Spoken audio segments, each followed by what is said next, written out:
campaigner in her own right, is going to give you her impressions of what happened today in court. Stella. Hi everyone, and thank you for coming.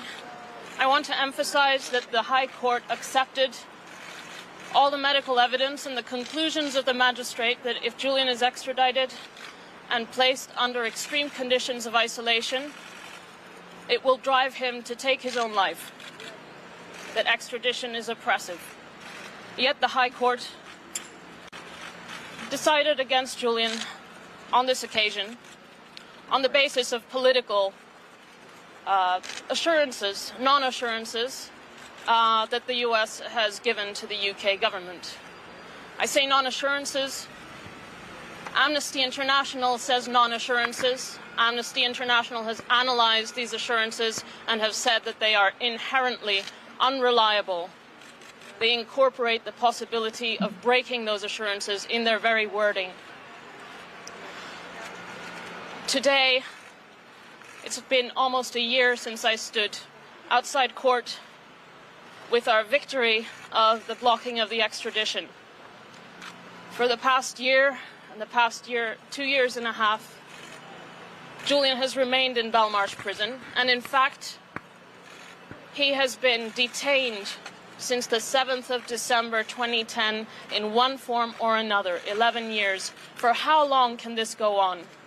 Today is International Human Rights Day. What a shame, how cynical.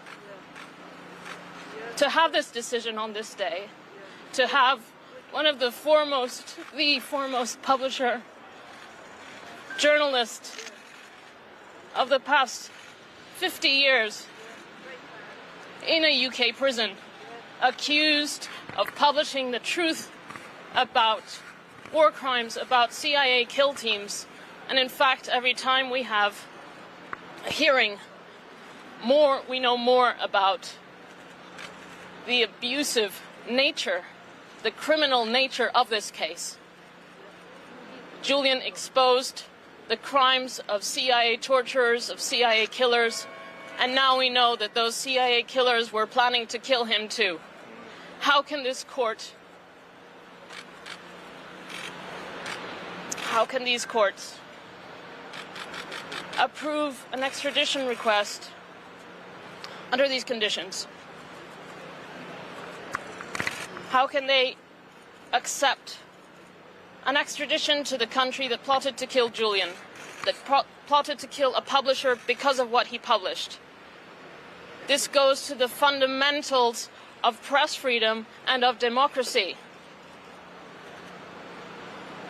We will fight.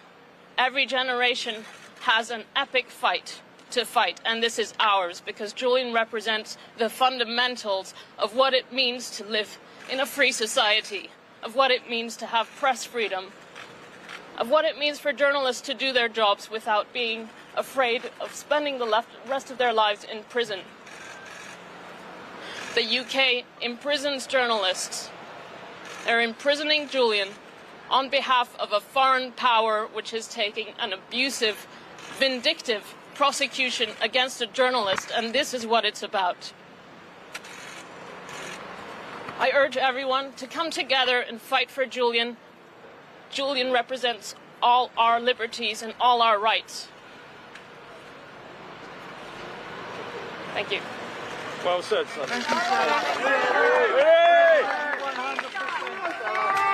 Thanks very much.